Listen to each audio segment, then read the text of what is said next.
Rồi, ra anh dọn hết chỗ bãi cỏ kia nhé. Xong mình trồng thêm rau sang bên đấy nhé. Đấy giờ chuẩn bị mùa mưa rồi, cỏ nó lên nhiều lắm.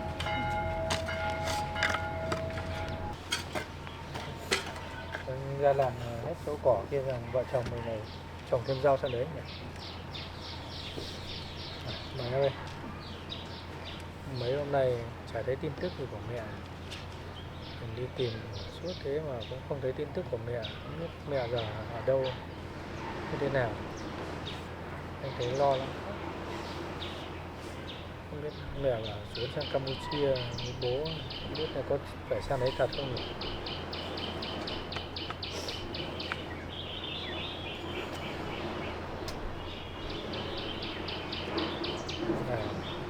Vợ chồng mình mai kia vợ chồng mình lại đi tìm tiếp. Đấy, chiếc hộp anh vào đào vậy em cất tí nữa, em cất tí rồi. Chiếc hộp đấy cũng nguy hiểm, em phải cất kỹ. Nếu rơi vào tay kẻ khác thì nó cũng ảnh hưởng đến gia đình mình. Thôi, anh ra dọn nốt chỗ đống cỏ kia nhé.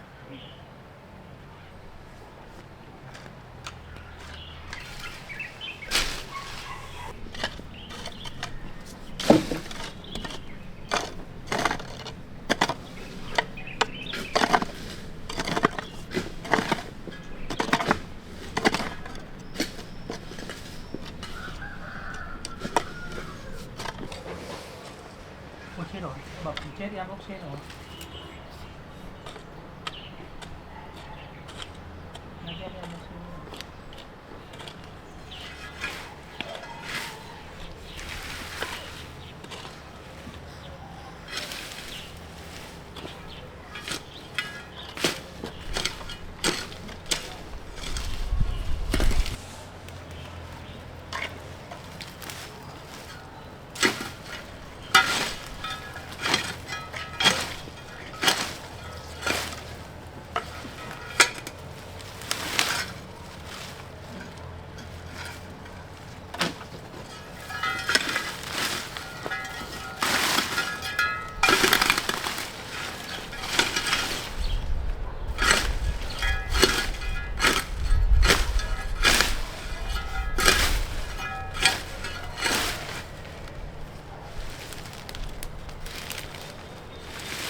Đâu vậy?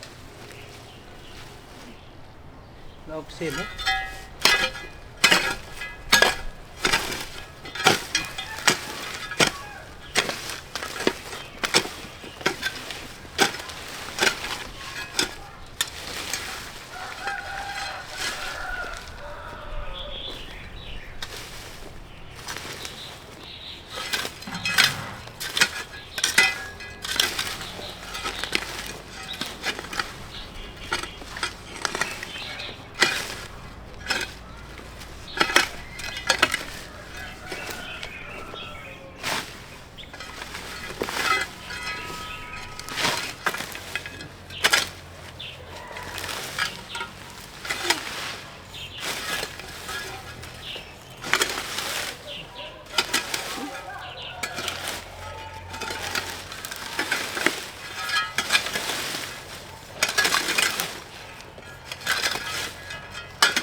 chỗ này mình sau rồi trồng được khối rau ấy còn nhỉ, được mấy luống rau ấy.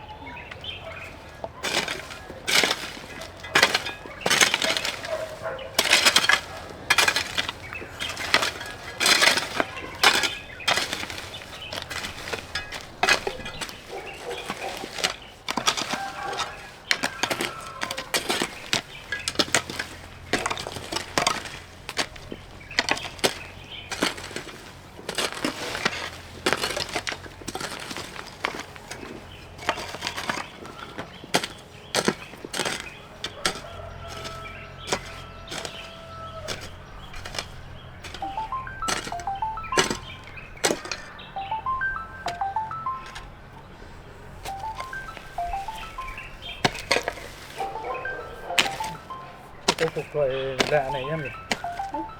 Sao anh thấy cái cục gọi lạ này? Đầu dây này như của nước ngoài không em ạ? Thử nghe anh. Alo. Chào cậu. Vâng, chào anh ạ. Là bố mẹ cậu đang ở Campuchia nhá. Hiện nay họ đã gặp được nhau và không có ý định quay về đâu. Không, bố mẹ anh vẫn còn sống. Vậy ông là ai? Tôi làm sao mà tin được lời ông nói được? Tôi chỉ báo với cậu biết sự thật thôi. Hai người họ đã trốn đi để bảo vệ chính mình, nhưng cậu sẽ không còn được ai bảo vệ nữa đâu. Tôi chỉ có anh đã sang đến Campuchia. thế thôi. Còn cậu tin hay không thì đây là tùy cậu. Bố mẹ tôi, anh đang nói là bố mẹ tôi đang trốn ở bên Campuchia à? Đúng rồi. Bố mẹ bạn nó đang ở Campuchia rồi, họ đã gặp nhau rồi. Không có ý định quay về đâu. Nhưng anh làm sao mà để tôi tin được anh?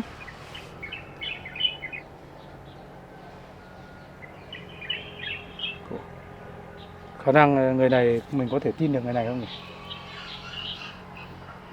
Alo, alo, anh ơi, anh ơi. Vấn đề gì ấy nhỉ? Có việc Vâng. gì đây? Anh ơi sao anh lại có thông tin của tôi nhỉ? Mà anh lại có mối quan hệ như nào với bố mẹ tôi anh? Tôi được sự ủy quyền của bố anh ấy. Thì mẹ anh đưa có số để tôi liên lạc với anh, thông báo với anh là tôi đoán mẹ anh ở biên giới.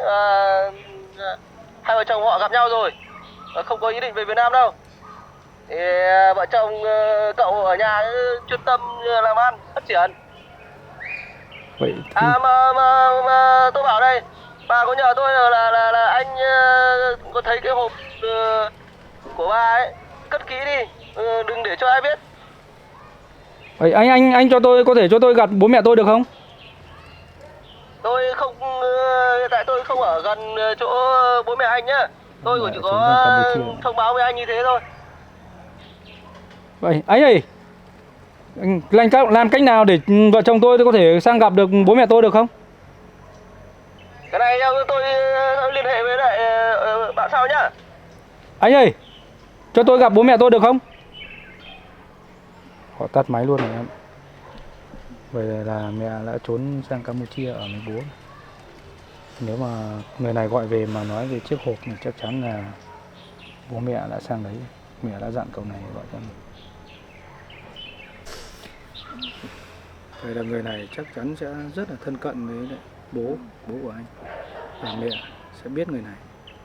Thì họ mới đón mẹ, đưa mẹ sang ở với bố được.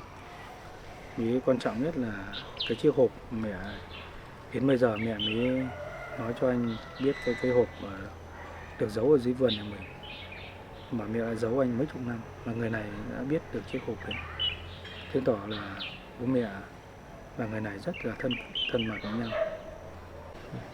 Thôi bạn, mẹ sang bên Campuchia ở với bố rồi, coi như mẹ sang đấy cũng yên ổn, thì vợ chồng mình không phải tìm mẹ nữa. Thì anh có cái số này, anh đã lưu cái số của người lạ này vào. Có gì anh sẽ hỏi thăm sức khỏe của bố mẹ sau. Chắc là bố mẹ lo cho anh. Trong cái chiếc hộp anh thấy cũng có cái bằng chứng của bố gây ra một vụ án mạng đấy. Chắc bố sẽ không về Việt Nam nữa đâu. Thì mẹ sang đấy thì thôi, bố mẹ gặp nhau thì bố mẹ sống bên đấy, vợ chồng mình ở nhà. cố gắng yên ổn làm ăn ạ. Đúng.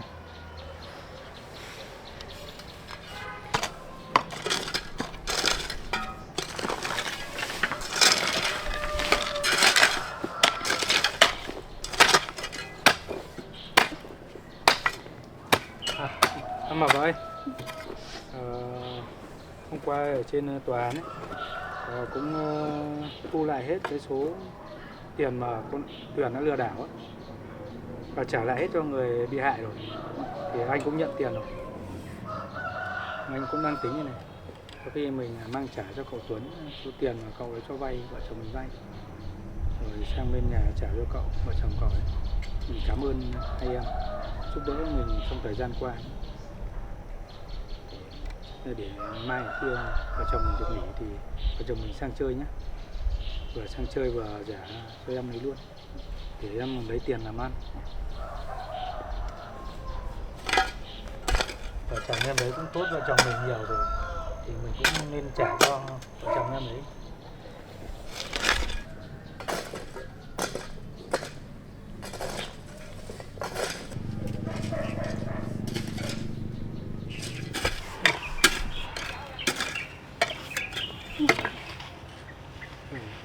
Hôm nay em định tính trồng thêm rau nữa đấy. Tí nữa anh chở em đi mua nhé. Mà thôi em ạ, mẹ cũng sang bên kia ở với bố rồi. Anh thấy vợ chồng mình cũng buồn một chút thôi, nhưng mà mẹ sang đấy gặp được bố, mẹ sẽ sống yên ổn bên đấy. Mẹ ở nhà thì nhiều lúc mẹ cũng gây khó dễ em. Anh thấy lắm lúc mẹ cũng hay khắt khe với em quá. Giờ mẹ đi thì vợ chồng mình sống yên ổn, em đỡ buồn nhé. Tí nữa anh chở em đi mua thêm con rau với phân bón để chuẩn bị mình bón cho mấy luống này nữa nhé. Xong rồi anh nhỉ.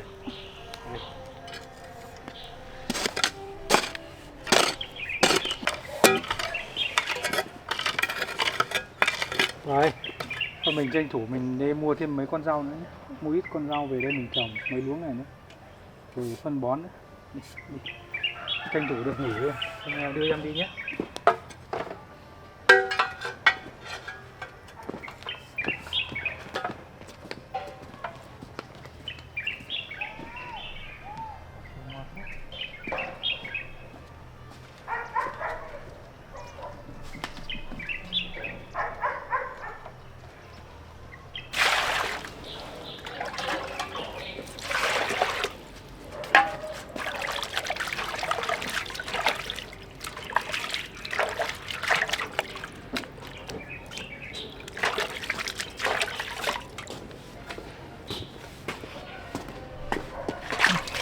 Để chân tay đi này.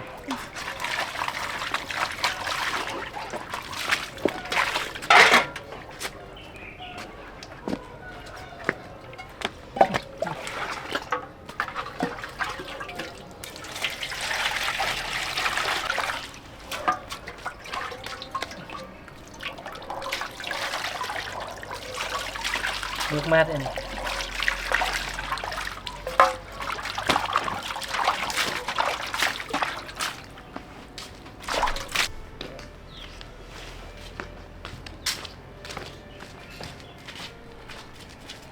Rồi, đóng cửa mình đi luôn nhé.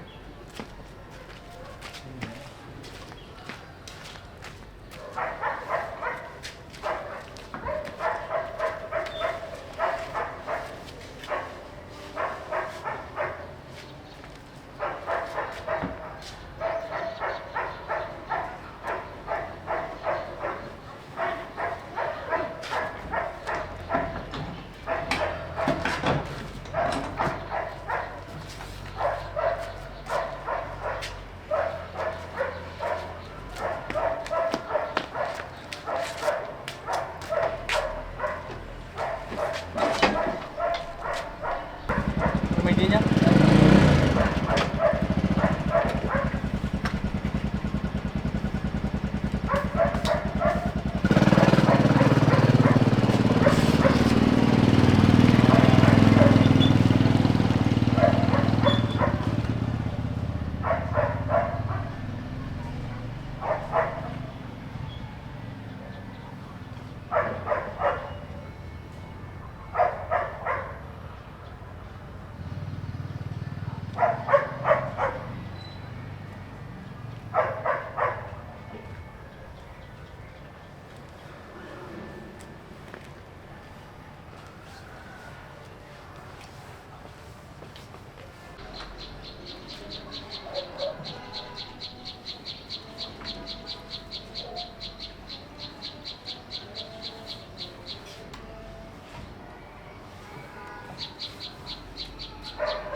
chồng này đi chợ còn mua về xem giấy tờ đây là bằng chứng để lấy lại công bằng với gia đình cho người thân.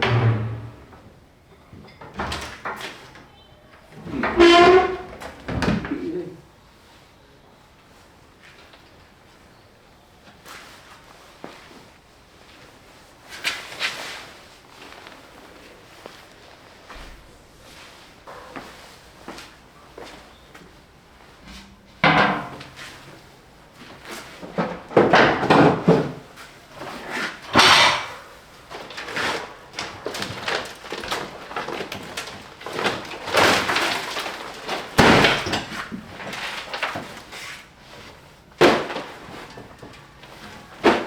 Con này sẽ có cô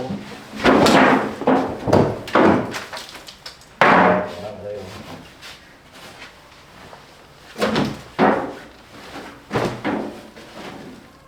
không cô.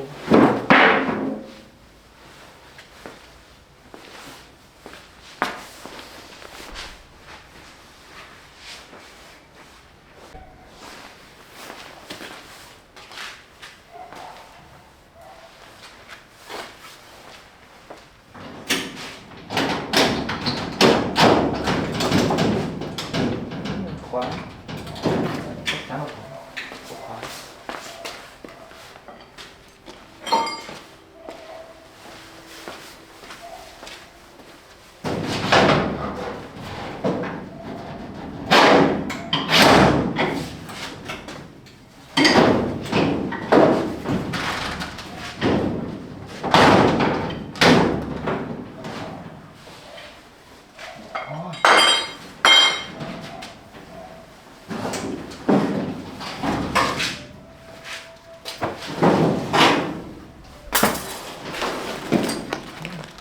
Chắc chắn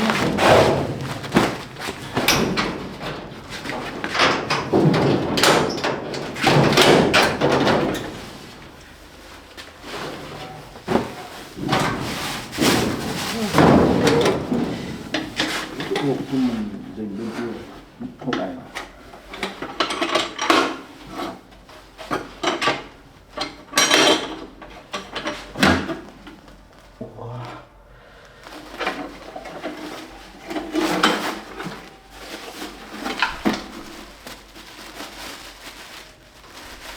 Đây là đây. Đây đủ giấy tờ bằng chứng.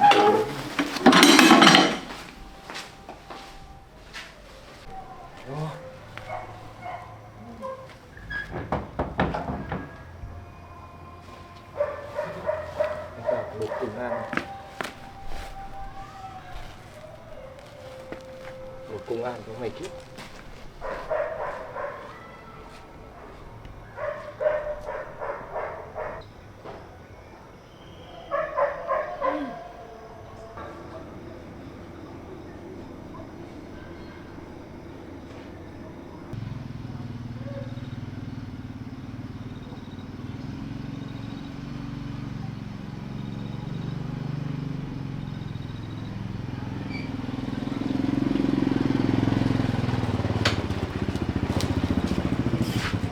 Mới đi mà trời nhanh tối nhỉ, tối quá rồi.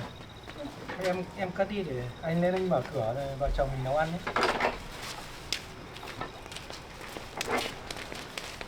Trời nhanh tối chứ.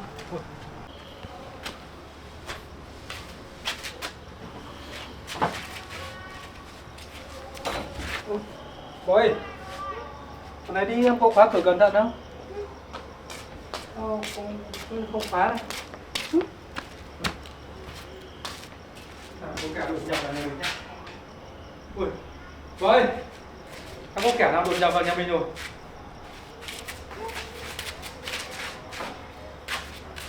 Chết rồi. Bố ơi, này đã có kẻ xâm nhập vào nhà mình rồi. Thì nó lục tung hết này em. Nó lục hết bên này em ạ. Bố ơi, thế nó lục hết thùng đồ quần áo của vợ chồng mình vứt hết ra đây rồi. Không biết nó có lấy lục tiền vàng của mình không. Bố ơi, bố ơi, thùng đồ em để đâu ấy? Thùng đồ nó hả? Em để bên đấy à? Chết rồi. Em để bên đấy à? để cất kỹ bên này, khóa lại nhá. Em khóa lại rồi à? Thế nó để nó lấy cái này nó rung đập can ổ khóa của vợ chồng. Nó lấy nó đồ nó để đây. Nó dùng cái này để phá cửa nhà mình để vào lấy. Thế này đúng có kẻ đã theo dõi vợ chồng mình rồi. Nó chủ tâm lấy cái hộp này, không biết họ vì lấy vì tiền hay là có mưu đồ gì. Nếu mà thông tin nó bị lộ ra ngoài thì ảnh hưởng đến gia đình nhà mình rồi em. Khi mà mình bố mẹ vợ chồng mình rồi, tất cả sự nghiệp của anh sẽ bị lộ hết mất. Thế này thì sự nghiệp của anh sẽ bị hủy hoại mất rồi. Họ cố tình lấy cái hộp đồ này để làm gì hay là để trả thù anh nhỉ? Chắc là có kẻ muốn hủy hoại tiền đồ của anh. Họ nghĩ theo dõi vợ chồng mình mấy ngày nay, chắc nó theo dõi vợ chồng mình mấy ngày nay rồi. Không? Thì anh sẽ lấy cái dụng cụ họ phá khóa của nhà mình này để lại để anh lên trình báo công an.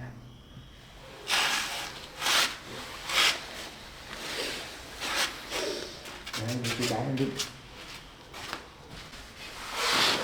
Chết rồi. Đấy.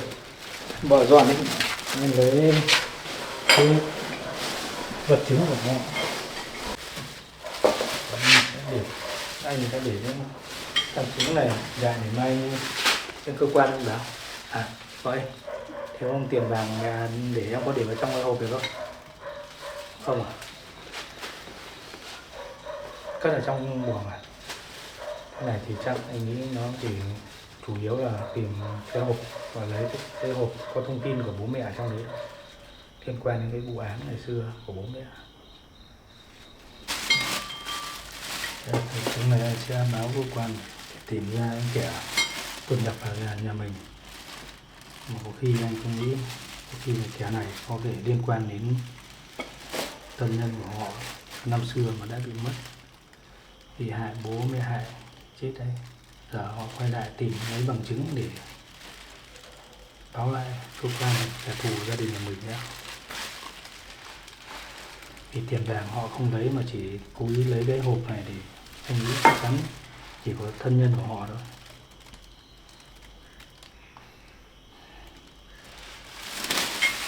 Đây được rồi, dọn dọn đi, anh để cái bằng chứng này cất đi ạ nhé.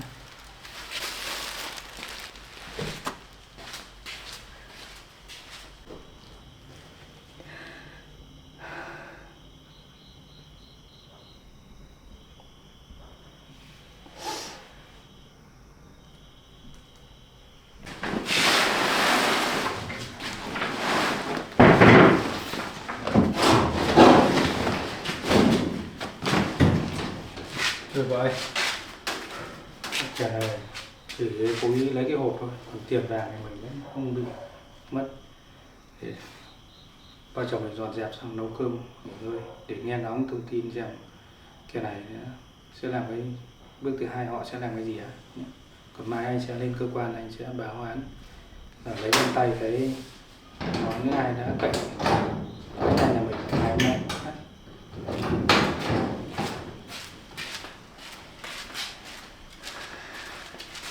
Quần áo vắt hết ra đây này.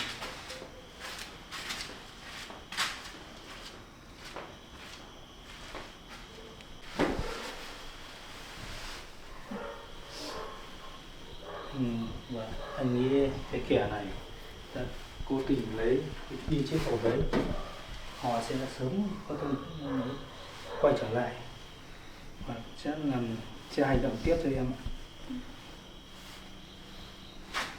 Từ nay vợ chồng mình phải đề phòng vào nhé, không để họ làm hại đến gia đình nhà mình được, em ạ.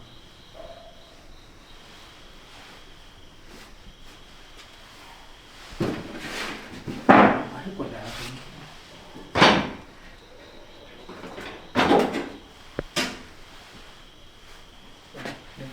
anh cất vào hòm,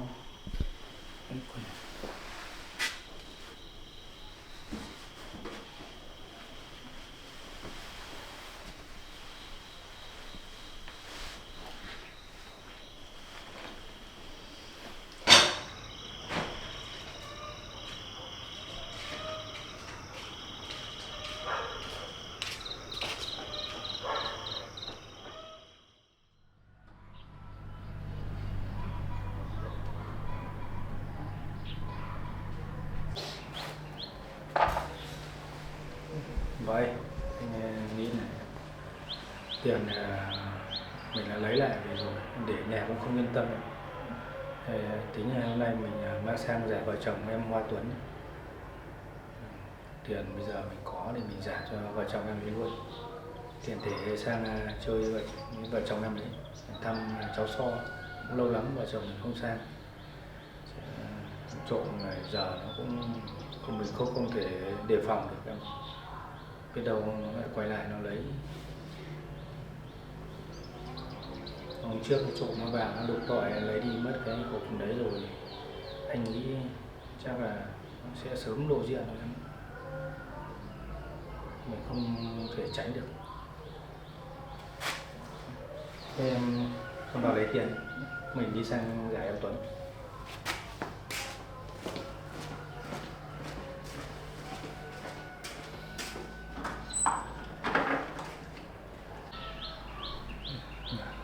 Trộm này chủ ý lấy chiếc hộp mà trong đấy nó có mấy giấy tờ quan trọng liên quan đến mình và gia đình. Giờ không biết họ có ý đồ gì với chiếc hộp đấy, giờ họ đang ở đâu bây giờ, kế hoạch của họ như thế nào mình không biết được, để đề phòng.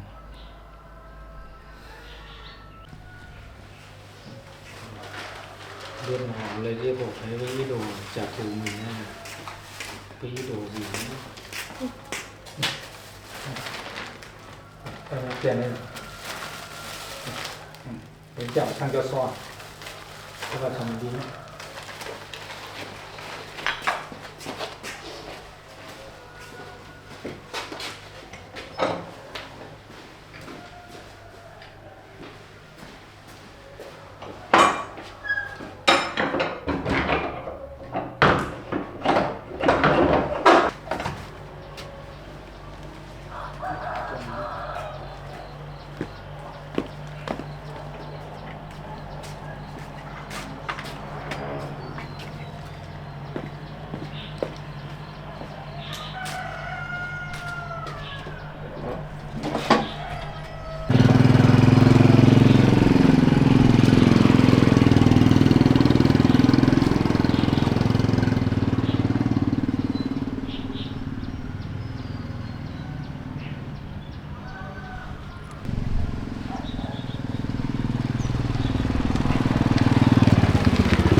Em đang làm gì đấy?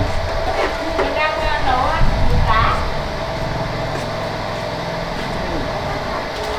Hả? Cái gì? Ủa, hôm nay là đi làm hả? Tưởng như em đi sao mà Đi công tác à? Trước có điện em bảo là công tác. Qua đi. Đâu qua đâu em? Qua đây. À, đây là em Thái mà hôm trước em nói chuyện với anh này. Vâng, đây là Thái. Khỏe không em? Em khỏe anh. Lần này anh Tuấn đi công tác thì em bảo Thái xuống đây ở vùng chú Tuấn Buồn. Anh Tuấn đi công tác lần này cũng lâu rồi. Vâng, em đi đâu? Đi anh chị báo nhau nhất đi. Thái rồi đấy trông chị nhá. Vâng, để em trông cá luôn. Em trông tập từ hoa có chút việc nữa. Dạ vâng ạ.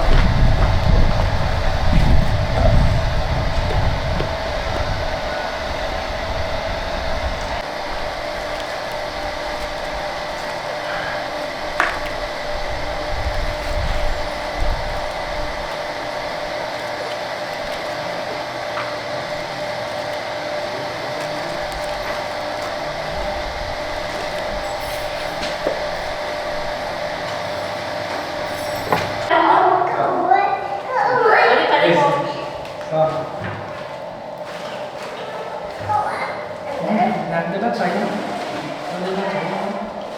Có tam điệp thế nhỉ? Và Cuốn đi trong cát tôi đi. đi anh đi cũng mới vừa rồi đi anh ạ. Đây, Xoát nữa không? xoát bánh này. Không, chắc là đủ rồi. Anh xoát này. Anh dùng nước. À, có điện thoại. Vâng, chị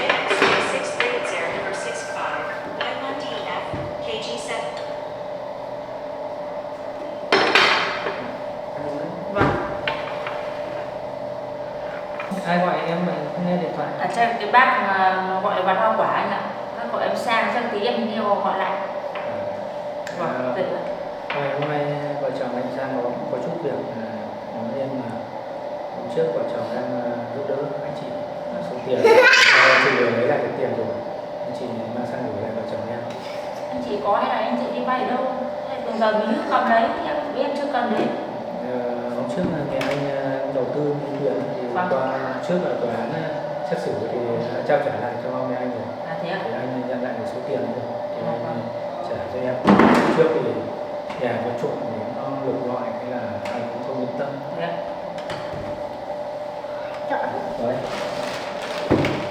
Cái số tiền là hơn 600 triệu trước là vợ chồng anh giúp anh gọi lại cho vợ chồng em nhé. Vâng, thế anh chị có thì nếu mà anh chị mà cần thì cứ bảo em. Bảo bọn em là em cho vay. Còn nếu mà bí quá Nó phát kiểm lại tiền giúp anh. thôi anh chắc anh cũng đếm rồi, không phải lấy đâu. Anh chị uống nước đi. Em muốn đấy. Thế anh ơi, thế bà sự tình hình từ cái hôm mà em gặp đấy là giờ như nào rồi anh? Mẹ anh thì năm nay mẹ anh lại sang Campuchia. Xong đấy ạ? Từ lần bà ốm xong rồi bà suy nghĩ nhiều chuyện quá thì mẹ anh này sang Campuchia. Hôm trước có người điện về là mẹ anh sang Campuchia rồi. À thế ạ? Sang đấy để tìm bố anh mà từ trước mẹ anh cũng không nói chuyện gì về bố anh cả. Vâng. Thì đợt này bà nhớ ra chắc là mọi chuyện thì bảo là bố anh ở bên Campuchia thì bà muốn sang đấy tìm bố anh ở bên đấy. Thế bà đi sang tận đấy một mình thôi à? Chắc là bà có người để đưa mẹ anh sang thì người ta mới lại liên hệ lại với anh được. Thế à? Chắc hôm trước là mẹ anh bỏ đi chắc là cũng có người thân quen biết thì đưa bà sang bên đấy. Thì chắc mẹ anh sang đến nơi an toàn thì người đấy lại điện về cho anh là mẹ anh đã sang và tìm gặp được bố anh bên đấy rồi. Vâng, thế cũng may cho bà sang bên đấy cũng được anh ạ. Giờ ở nhà bà em thấy không hợp với chị Hồng sao ấy. Bà cứ hay quát mắng các thứ, chửi bới, khổ. Bà anh nhiều lúc anh cũng giữa bên tình và bên hiếu cũng khó xử. Nhiều mẹ anh cũng khó tính, chị khắc khe. Bà sang đấy gặp Anh ông thương mình. chị. Sang ở với ông cũng được anh. Anh thấy mẹ báo về như vậy thì anh cũng thấy yên tâm. Anh chị ở bên này cũng yên tâm làm ăn. Thôi anh chỉ có tiền anh chị gửi lại thì Vâng. và cửa có điện thì giúp đỡ anh nhé. Vâng, Cho anh chị cảm ơn hai em. Thì cái điện lại cho nhà em. Thôi em về đi, anh chị xin phép về nhé. À thôi anh chị ở đây em ăn lớn cá rồi, ở đây ăn cùng hai em nhà em. Cảm ơn anh, nhưng anh chị là có một chút việc anh chị về. Mấy khi đến đây. Thế thôi để khi khách nào có mà công tác về anh chị ra Vâng. ngồi vui hơn nhé. Vâng. Thôi, anh chị về đây. Vâng. Anh chị về nhé. Anh chị về đây. Vâng, nếu chị có cần gì cứ bảo em nhé. Đấy, hoa có đi chợ đi chợ. Vâng. Hôm nào Tuấn về báo anh chị sang chơi nhé. Vâng. Đấy anh chị ở lại gặp Anh đi cũng chưa biết là bao giờ về anh. À đấy à? Vâng. Anh chị về một chút việc này. Vâng.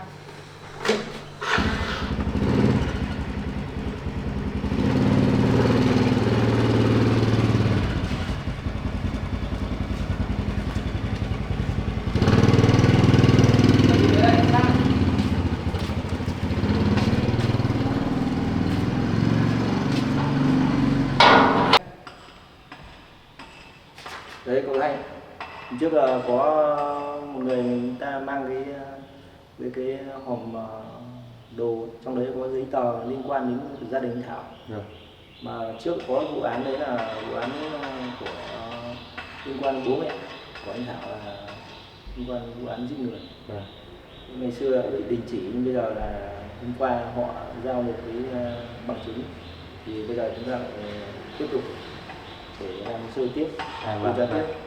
Mà cậu bây giờ cậu điện cho anh Thảo lên luôn nhé. Điện đồng chí Thảo được. Điện luôn luôn.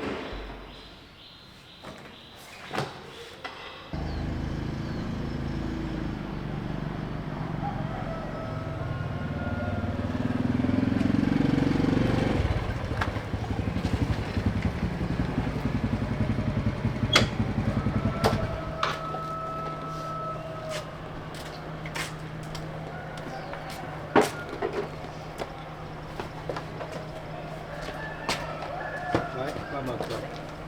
Đây, chồng mình giả để cho em Tuấn này. Khoản nợ anh thấy cảm thấy rất lo lắng. Để tiền ở nhà cũng không yên tâm. Chồng nợ được con gái đấy. Có ai điện? Đồng chí Thanh điện làm gì đây? Để nghe điện thoại. Alo, đồng chí Thanh ạ. Vâng, tôi đang ở nhà. Lên cơ quan gấp rồi anh. Thì cái vụ án hôm trước thì đang trong quá trình điều tra thì tôi mời cậu lên ngay trụ sở nhé. Lên luôn nhé để tôi tập thêm thông tin nhé. Tôi chào cậu nhé. Em vừa điện rồi, đồng chí Thảo một lúc nữa sẽ qua. Vậy đồng chí Thanh và điện anh lên cơ quan có việc gấp cần trao đổi, nói về chiếc hộp. Thế có nói về chiếc hộp hay là kẻ lấy cắp đã giao chiếc hộp cho công an. Bây giờ bắt anh lên trên cơ quan gấp. Anh giờ thôi vào nhà anh lên cơ quan xem thế nào nhé. Tình hình thế nào anh sẽ nói chuyện với em sau nhé. Vợ ấy quan nghỉ đi, anh đi luôn nhé.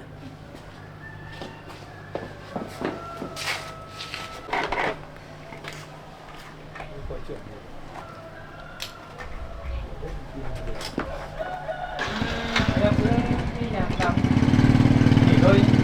Anh lên cơ quan có gì anh sẽ nói chuyện với em sau.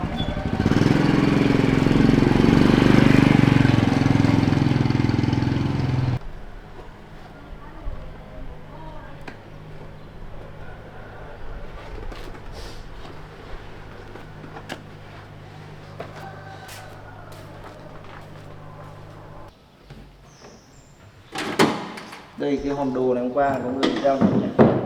Hòm đồ này à? Hòm này người ta lấy ở nhà anh Thảo.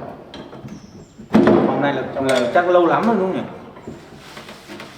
Từ cái thời ngày xưa của bố mẹ anh Thảo, liên quan có một cái hồ sơ liên quan đến bằng chứng ấy, liên quan đến cái vụ án giết người năm xưa của bố mẹ anh Thảo, nên là chúng ta cần triệu tập anh Thảo lên đây đưa gấp nhé. Đây. Mà hôm qua chúng ta đã trình lên sếp rồi, thì sếp bảo khả năng đợt này đưa anh Thảo sang Campuchia để điều tra cái vụ án năm xưa ấy. Thì thông tin là mẹ anh Thảo đã trốn sang đấy không? Mẹ Thảo trốn. Đây, tất cả người giấy tờ ngày xưa này vẫn còn này. Sơ liên lịch hết. Dạ anh ơi, trong này có ghi những cái những người đúng rồi, bằng chứng này, những người có liên quan đến vụ án này. Thế mà sao tự nhiên lại dừng điều tra nhỉ? Em thấy ngày những xưa cái là cái bằng chứng này là không có. Thế là vụ án này tạm đình chỉ. Em thấy cái những bằng chứng này rất chi cụ thể thôi, chỉ còn 1-2 bằng chứng nữa thì sẽ kết luận được cái vụ án này thôi mà. Qua sếp nói bảo đáng lẽ ra trong ngành thì như anh Thảo ấy, nói chung anh Thảo hoàn thành công việc rất là tốt. Đấy, cũng được nhận bằng khen nhiều lần. Nhưng mà đáng lẽ trong ngành thì phải đuổi ra khỏi ngành. Bởi vì liên quan đến bố mẹ, liên quan đến gia đình nó không trong sạch.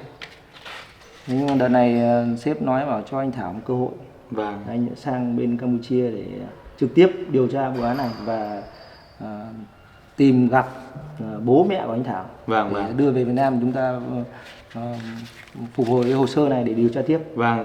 Theo em thì những cái hồ sơ như thế này thì chỉ cần 1-2 bằng chứng nữa thì sẽ kết luận được cái vụ án này thôi. Đúng rồi.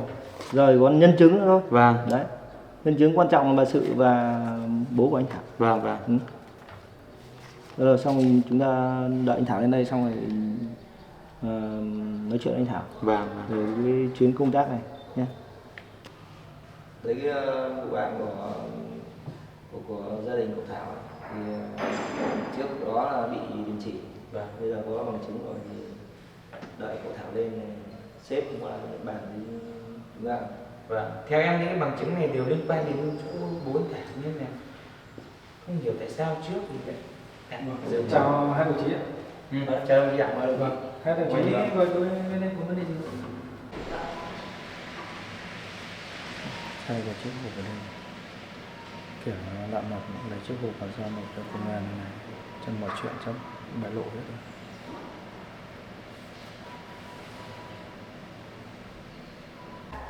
Đây nhá cậu Thảo nhé. Tất cả bằng chứng này cậu đây là được thu nhận từ gia đình của cậu nhé. Thế này mà cậu không giao nộp cho bên cơ quan công an để chúng ta điều tra. Đây tất cả cậu xem đi. Cái hộp này tại sao các đồng chí lại có cái hộp này? Đây là tất cả những cái bằng chứng này là có một người đem lên giao nộp cho cơ quan công an chúng ta. Đấy, đồng chí xem lại đi. Đây có phải nhà cậu không? Cái này tôi cũng mới tìm thấy cách đây 1-2 hôm và cũng đang trong quá trình để điều tra thì chưa biết cái ngọn ngành cái hộp này nó như thế nào, nên là tôi chưa giao nộp được. Đây đồng chí Thảo qua điều tra của phòng chúng ta đêm qua xếp hầu gấp thì đây đúng là vụ án ngày xưa đã bị đình chỉ. Bố mẹ cậu liên quan đến vụ án giết người năm xưa. Cái này thì hiện tại điều tra của bà Sự cũng đã vượt biên sang Campuchia rồi. Thế đồng chí giải thích cho chúng tôi thế nào? Cái này thì cái vụ án ngày xưa thì chúng tôi cũng không nắm rõ được. Cái hộp này thì tức là mẹ tôi cũng chỉ bảo là có cái hộp thôi. Còn cái giấy tờ liên quan đến bố tôi thì từ trước giờ mẹ tôi không nói về bố tôi. Nên tôi hầu như là không có một cái ấn tượng gì của bố tôi cả. Nhưng mà tôi không biết bố tôi là ai, là ở đâu. Vì mẹ tôi không nói, mẹ tôi chỉ bảo là bố tôi đã mất khi tôi vẫn còn bé nên là không biết được. Thì tôi cũng theo manh mối mẹ tôi nhớ lại là có một cái chiếc hộp bố tôi đưa cho mẹ tôi chôn ở vườn thì vợ chồng tôi mới tìm được. Ở đây được 2 hôm. Có kẻ xấu lạ mặt tôi đi làm và đã đột nhập vào nhà tôi và lấy đi chiếc hộp này. Tất cả bằng chứng này đều liên quan đến bố của đồng chí hết. Tất cả bằng chứng đều liên quan mà cái không hộp biết này tại tôi cũng chưa làm rõ được và nguyên nhân để có cái hộp mà mẹ tôi như thế nào thì tôi vẫn chưa điều tra, vì mẹ tôi đã đi sang Campuchia nên là chúng tôi lại không có người để hỏi xem cái hộp này nó là như thế nào. Còn giấy tờ thì đây là bảo giấy tờ của bố tôi, nhưng mà thì tôi lại không có liên quan đến bố tôi vì từ lúc tôi sinh ra là không có bố tôi. Tôi nói đồng chí Thảo này, kể cả vấn đề và sự vượt biên sang Campuchia ấy, cậu cũng không báo với trên cơ quan. Đó. Thì hôm qua sếp đã họp kín là không có mặt cậu. Nhưng mà tất cả hồ sơ này đã được khôi phục lại và hiện tại đang điều tra tiếp. Đấy, cái quan trọng này, cái bằng chứng ngày xưa đây còn. Đó. Thì hôm qua sếp cũng có nói cũng là rất là tiếc cho cậu là cái thời gian công tác ở trong phòng mình. Cậu làm việc rất là tốt, được tuyên dương rất là nhiều, nhưng mà sếp đã chỉ đạo là thôi để đợt này cho cậu sang bên Campuchia để điều tra vụ án này và tìm lại được nhân chứng là bà Sự và bố cậu về bên này. Thì cái đấy là cho cậu chuộc lỗi. Còn nếu đúng trong ngành là cậu sẽ bị đuổi ra khỏi ngành.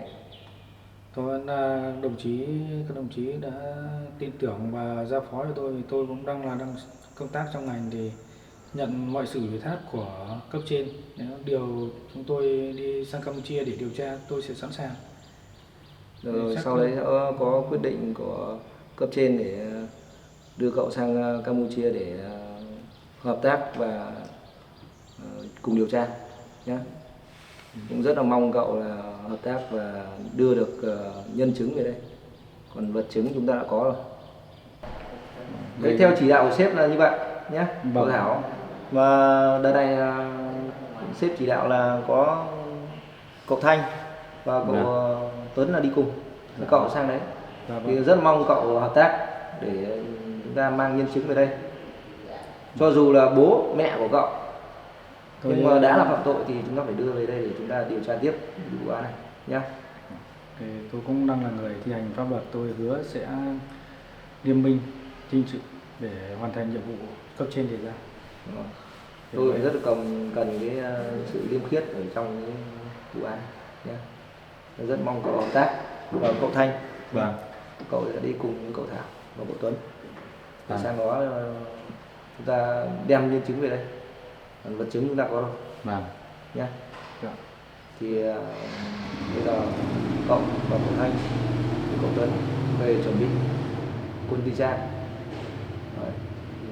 sang bên cục xuất nhập cảnh ra xin dấu. Vâng. Xin visa sang đây nhé. Tôi sẽ nhận lại. Tôi về chuẩn bị nhé. Chào hai đồng chí ạ. Rồi, chào cậu. Rồi cậu Thanh ông cất cái này với tôi xong rồi về quân visa rồi ra lên đường. Rất mong các cậu hợp nhanh. Vâng, thưa đồng chí chủ phòng cứ yên tâm đi. Cậu chuẩn bị xong rồi về để đi cùng chuyến công tác với cậu Thảo. Vâng. Rất mong cậu là thứ nhất là phối hợp mà chúng ta liên minh chính trực và cũng phải nói gì nói, chúng ta cũng là đồng chí đồng đội với nhau nhưng mà vẫn phải để ý cậu Thảo bởi vì liên quan đến gia đình nhé. Chúng ta phải trong ngành chúng ta phải liên minh chính trực nhé. Vâng. Thôi chúc các cậu chuyến công tác đạt kết quả cao. Vâng. Nhé.